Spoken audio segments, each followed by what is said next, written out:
The chamber was flushed of the stimulant gas and filled with fresh air, and immediately voices from the microphones began to object. Three different voices began begging, as if pleading for the life of loved ones, to turn the gas back on. The chamber was opened and soldiers sent in to retrieve the test subjects. They began to scream louder than before, and so did the soldiers when they saw what was inside.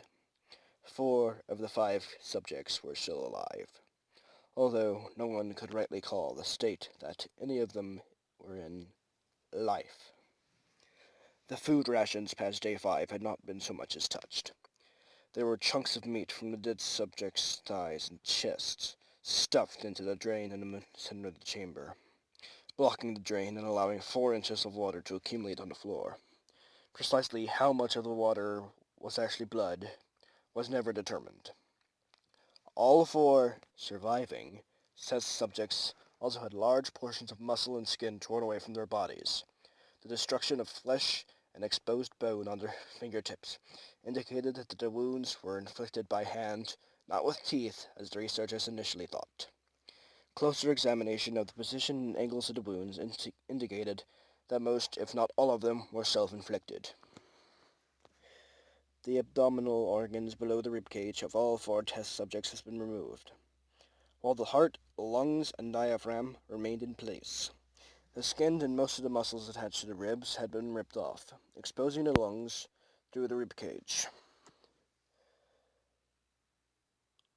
All the blood vessels and organs remained intact. They had just been taken out and laid on the floor, fanning out around the eviscerated but still living bodies of the subjects. The digestive tract of all 4 could be seen to be working, digesting food. It quickly became apparent that what they were digesting was their own flesh that they'd ripped off and eaten over the course of days. Most of the soldiers were Russian special operatives at the facility, but still many refused to return to the chamber to remove the test subjects. They continued to scream to be left in the chamber and alternately begged and demanded that the gas be turned back on, lest they fall asleep. To everyone's surprise, the test subjects put up a fierce fight in the process of being removed from the chamber. One of the Russian soldiers died from having his throat ripped out. Another was gravely injured by having his testicles ripped off and an artery in his leg severed by one of the subject's teeth. Another 5 of the soldiers had their lives, lost their lives, if you count the ones that committed suicide in the weeks following this incident. In the struggle, one of the 4 living subjects had his spleen ruptured, and he bled out almost immediately. The medical researchers attempted to sedate him, but this proved impossible. He was injected with more than 10 times the human dose of morphine derivative and still fought like a cornered animal, breaking the ribs and arm of one doctor, when heart was seen to beat for a full 2 minutes after he had bled out to the point there was more air in his vascular system than blood. Even after it stopped, he continued to scream and flail for another 3 minutes, struggling to attack anyone in reach, and just repeating the word "more" over and over, weaker and weaker, until he finally fell silent. The surviving 3 test subjects were heavily restrained and moved to a medical facility, the 2 with intact vocal cords continually begging for the gas, demanding to be kept awake.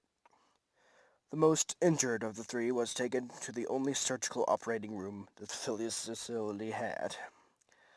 In the process of preparing the subject to have his organs placed back within his body, it was found that he was effectively immune to the sedative they had given him to prepare for the surgery.